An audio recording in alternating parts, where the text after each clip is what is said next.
کہ پوری حکومتی اتحادی جماعتوں کی کمیٹی نے ریٹن لکھ کے دیا ہے کہ پی ٹی آئی کی مذاکراتی ٹیم کی ملاقات عمران خان سے کروائی جائے گی، آپ نہیں کروا پا رہے، تو اب بتائیں آپ سے عمران خان بات کرے؟ وہ بالکل ٹھیک کہتا تھا کہ میں انہی سے بات کروں گا جن کے پاس طاقت ہے، اور بات یہ نہیں کروں گا کہ بھائی مجھے کوئی آپ سیٹیں دلوائیں، مجھے ووٹ ڈلوائیں، مجھے جو ہے وہ کیسے سے بری کروائیں، کوئی وننگ ہارسز میری پارٹی میں شامل کروائیں۔ اس کا ایک ہی ان سے بات ہے کہ خدا کے لیے ملک پر رحم کریں، پاکستان پر رحم کریں، عدالتوں کو آزاد کریں، ججوں کو آزاد کریں، ملک میں قانون کی حکمرانی آنے دیں، ملک میں استحکام آنے دیں، ملک میں معیشت کو آگے چلنے دیں، یہ چوروں ڈاکوں لٹیروں کے پیچھے نہ کھڑے ہوں، یہ اس کے مطالبات ہیں۔ 9 مئی کا جو کچھ ہوا اس کے اوپر کمیشن بنا دیں، 26 نومبر کے اوپر کمیشن بنا دیں، بے گناہ لوگ جن کو گولیاں لگی ان کے قاتل کون ہیں ان کو آئیڈینٹیفائی کریں، یہ اس کے مطالبات ہیں عمران خان کے۔ عمران خان اسٹیبلشمنٹ سے یہ تو چاہتے ہی نہیں ہے کہ وہ اس کو ججز کو مینیج کر کے اور بری کروائیں۔ بھائی اس کا تو کوئی ایک کیس ٹھیک نہیں ہے، وہ تو اس نظام کے اندر رہ کے، اس نظام کے اندر لڑ کے، اور وہ سائفر کیس میں بری ہوا ہے، وہ عدت کیس میں بری ہوا ہے، اور توشہ خانہ کیس میں جو نیب کیس ہے اس میں پروسیکیوشن جا کے کہتی ہے کہ جناب یہ غلط ٹرائل ہوا ہے، آپ اس کو واپس بھیج دیں، تو اس نظام کے اندر رہ کے وہ تو عامر فاروق صاحب کی عدالت سے اس نے کیسز جیتے ہیں لڑ کے، وہ تو عالیہ نیلم صاحبہ کے جو chief justice Lahore high court کے ماتحت ججز کی عدالتوں سے وہ کیس لڑ رہے ہیں، وہ عامر فاروق صاحب کے ماتحت جوڈیشری جو ہے اس میں کیس لڑ رہے ہیں اور دفاع کر رہے ہیں اپنا، اور چاہے وہ کنوکٹ بھی ہوتے ہیں تو اگلے فورم پہ جا کے وہ کیسز لڑ رہے ہیں اور جیت رہے ہیں، اور ہر آنے والے دن کے ساتھ ان کی پاپولیرٹی بڑھ رہی ہے، عوام ان کے ساتھ ہے، عوامی جذبات ان کے ساتھ ہیں۔ اب بات یہ ہے کہ رانا ثناءاللہ جو ہیں انہوں نے عاصمہ شرازی صاحبہ کے پروگرام میں ایک طرف متضاد باتیں، ایک طرف کہہ رہے ہیں کہ کوئی آفر نہیں ہوئی، اگلے لمحے عمران خان کو آفر کر بھی دیا بنی گالا کی۔ اب وہ کیا کہتے ہیں؟ ایک تو وہ کہتے ہیں کہ سسٹم ڈائیلاگ سے ہی چل سکتا ہے، ڈیڈ لاک سے سسٹم نہیں چل سکتا۔ یعنی اب مجھے سمجھ نہیں آتی کہ مریم نواز کہتی ہیں کہ جو عمران پی ٹی آئی ہے وہ دہشت گرد جماعت ہے اور ان کو دہشت گردوں کی طرح ڈیل کرنا چاہیے۔ نواز شریف محسن نقوی کے گن گاتے ہیں 26 نومبر کے اوپر کہ میاں نواز شریف کہتے ہیں کہ جو 26 نومبر میں کردار تھا وہ سارے عظیم لوگ ہیں جنہوں نے فیصلہ کیا گولی چلانے کا، جنہوں نے گولی چلائی، میاں نواز شریف ان سب کو اپریشیٹ کرتا ہے، ان سب کے ساتھ ہے میاں نواز شریف۔ ادھر سے جو کچھ اور پریس کانفرنس ہوتی ہیں اس میں بھی تحریک انصاف کو انتشاری کہا جاتا ہے، فسادی کہا جاتا ہے، ملک دشمن کہا جاتا ہے۔ بھائی ملک دشمنوں کے ساتھ تو بات نہیں ہوتی، اور پھر جب یہ آپ کہتے ہیں کہ تو اب اس ریالٹی کو آپ مان رہے ہیں کہ عمران خان کے بغیر یہ سسٹم نہیں چل سکتا، عمران خان سے بات چیت کیے بغیر یہ ملک نہیں چل سکتا۔ آپ صرف بات چیت کی بات کرتے ہیں، نہیں، ملک عمران خان کو رہا کیے بغیر، عمران خان کو حکومت دیے بغیر، عوام نے جس کو ووٹ دیے اس کو حکومت دیے بغیر یہ ملک نہیں چل سکتا۔ اس ریالٹی کو آپ جتنا جلدی قبول کر لیں، اور جتنی آپ تاخیر کرتے جائیں گے اتنا ملک کا نقصان ہوتا چلا جائے گا۔ 2.5 سال میں جتنا اس ملک کا نقصان ہوا ہے کہ آئی ایم ایف کے سابق مشیر یہ لکھتے ہیں کہ $42 ارب کا نقصان ہوا ہے، $42 ارب کا، یعنی $1 ارب میں پاکستانی کوئی 280 ارب روپے ہوتے ہیں۔ تو آپ ضرب تقسیم کر لیں، جمع تفریق کر لیں کہ $42 ارب کتنے بنتے ہیں۔ صرف ایک ضد انا،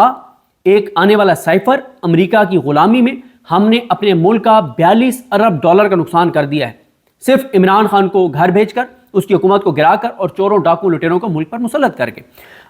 اس کے بعد جی یہ کہتے ہیں رانا ثناءاللہ صاحب کہ اگر ہم عمران خان تحریک انصاف کے ساتھ کوئی ایگریمنٹ کر لیتے ہیں، ہم ان کی کوئی بات مان لیتے ہیں، ہمیں کو سمجھ آ جاتی ہے، تو اس کے بعد ہم اس ایگریمنٹ کو، اس کمٹمنٹ کو پورا کرنے کی کوشش کریں گے، یعنی کوشش کریں گے۔ آپ جو ملاقات آپ ایک نہیں کروا سکتے، آپ ان سے کیے گئے معاہدے کو آنر کریں گے، آپ اس کو پورا کروائیں گے، سوال ہی پیدا نہیں ہوتا۔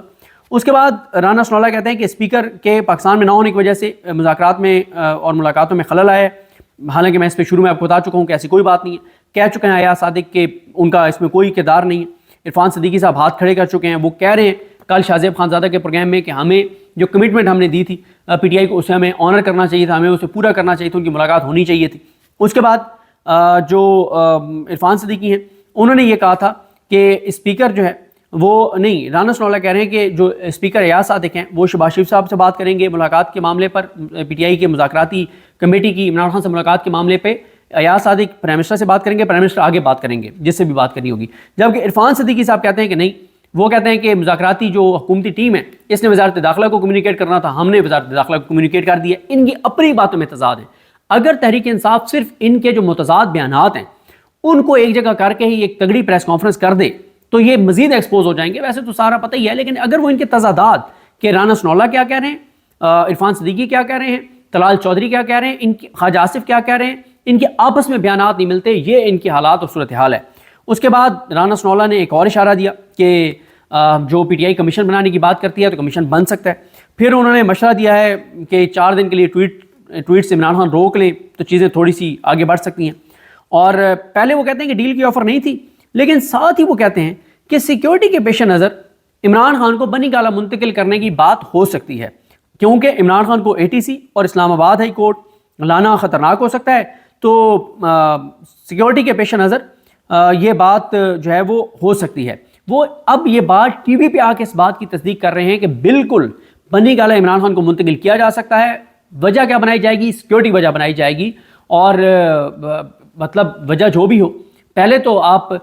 جب عامر فاروق صاحب کی عدالت میں عمران خان کہتے تھے کہ مجھے سیکیورٹی تھریٹ ہے، تو عامر فاروق صاحب کہتے تھے کوئی تھریٹ نہیں ہے، لے کے آؤ۔ اور عامر فاروق صاحب عمران خان کو جو پرانی ہائی کورٹ ہے وہاں باہر گاڑی سے اترواتے تھے اور پیدل اندر بلواتے تھے، اور اس کی وجہ پھر بعد میں سمجھ آ گئی کہ کیوں عمران خان کو گاڑی سے اتروا کے اور وہ پیدل اندر لاتے تھے اور لانے کا کہتے تھے، کیونکہ عمران خان کو وہاں سے گرفتار کرنا مقصود تھا اور غیر قانونی طور پر، تو اس لیے عامر فاروق صاحب عمران خان کی گاڑی اندر نہیں آنے دیتے تھے۔ اس کے بعد رانا ثناءاللہ کہتے ہیں کہ یعنی وہ امکانات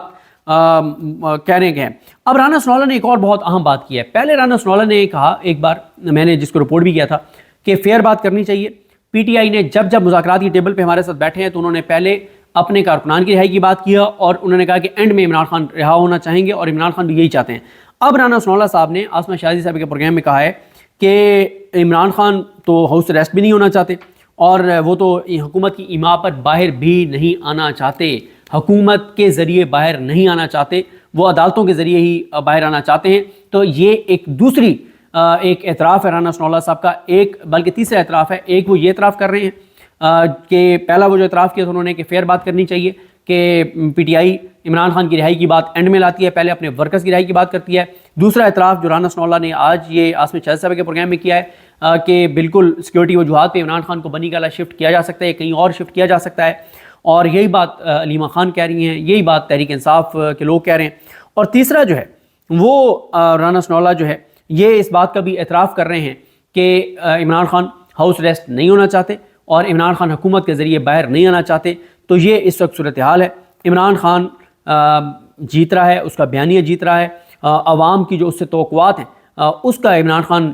مان رکھ رہا ہے، بھرم رکھ رہا ہے، اس پہ عمران خان پورا اتر رہا ہے۔ تو دیکھتے ہیں جی چیزیں کیسے آگے بڑھتی ہیں، لیکن یہ بہت بڑی ڈیولپمنٹ ہے رانا ثناءاللہ کے ٹی وی پہ آ کے یہ اعتراف کرنا کہ عمران خان کو سیکیورٹی وجوہات پر بنی گالہ شفٹ کیا جا سکتا ہے، کمیشن بھی بنایا جا سکتا ہے، اور وہ اس بات کا بھی اعتراف کر رہے ہیں کہ ڈائیلاگ سے ہی ملک چل سکتا ہے، ڈیڈ لاک سے ملک نہیں چل سکتا۔ تو کہاں ہیں وہ مریم نواز کے بیانات؟ انہیں کہنا نا معافی مانگیں کہ دہشت گردوں کے ساتھ بات چیت نہیں ہوتی، یہ ہوتا ہے وہ ہوتا ہے، کہ نہ کریں نا بات چیت۔ اگر آپ عمران خان کے بغیر چلا سکتے ہیں ملک تو چلا لینا۔ 2.5 سال تو آپ نے کر کے دیکھ لیا، ہر ظلم، جبر، ستم، بربریت آپ نے عمران خان اور تحریک انصاف کے ساتھ کر کے دیکھ لی، 1.5 سال اس کو جیل میں رکھ کے دیکھ لیا۔ پورا نظام، تمام ادارے، الیکشن کمیشن، عدالتیں، یا افریدی صاحب، امین الدین خان صاحب، عامر فاروق صاحب، عالیہ نیلم صاحبہ، اور یہ پورا نظام، کہیں سے حکومت کے لیے کوئی خطرہ نہیں ہے، سکندر سلطان راجہ، میڈیا، کہیں سے کوئی خطرہ نہیں ہے،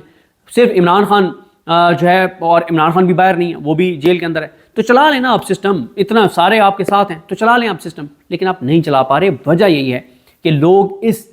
فارم 47 کی حکومت کو ماننے کو تیار نہیں ہیں۔ اوورسیز پاکستانی انویسٹمنٹ پاکستان میں نہیں کر رہے، جو وہ پراپرٹی کے اندر مختلف چیزوں کے اندر کرتے تھے۔ پاکستان کے اندر لوگ انویسٹمنٹ نہیں کر پا رہے، لوگوں کی سخت نہیں رہی، مہنگائی اتنی زیادہ ہے، عدم اعتماد اتنا زیادہ ہے، انسرٹینٹی اتنی زیادہ ہے، عدم استحکام اتنا زیادہ ہے، اور مایوسی اتنی زیادہ ہے، اندھیرا اتنا زیادہ ہے کہ چیزیں آگے نہیں چل پا رہی۔ اور انہوں نے جو تباہی اور بربادی پھیری ہے، انڈسٹریاں بند، فیکٹریاں بند، ملیں بند، لوگ اجتماعی خودکشیوں پر مجبور، 2 وقت کا کھانا مشکل، تنخواہ دار طبقہ پریشان،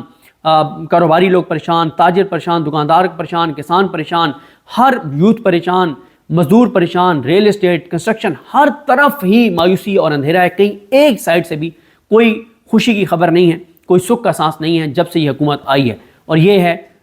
ہماری ایک افسوسناک صورتحال۔ لیکن امیدیں بہت زیادہ ہیں، اور امید یہی ہے کہ چیزیں انشاءاللہ بہتر ہوں گی، کیونکہ جہاں پہ یہ ملک کو لے آئیں اس سے آگے کہاں لے کر جا سکتے ہیں۔ 26 نومبر تو کر کے دیکھ لیا، اس سے زیادہ اور آپ کیا کر سکتے ہیں۔ بہرحال دیکھتے ہیں چیزیں کیسے آگے بڑھتی ہیں۔ مجھے اپنی دعا میں یاد رکھیں۔ الکریم ہم سب کا حامی ناصر ہوں۔ اللہ حافظ۔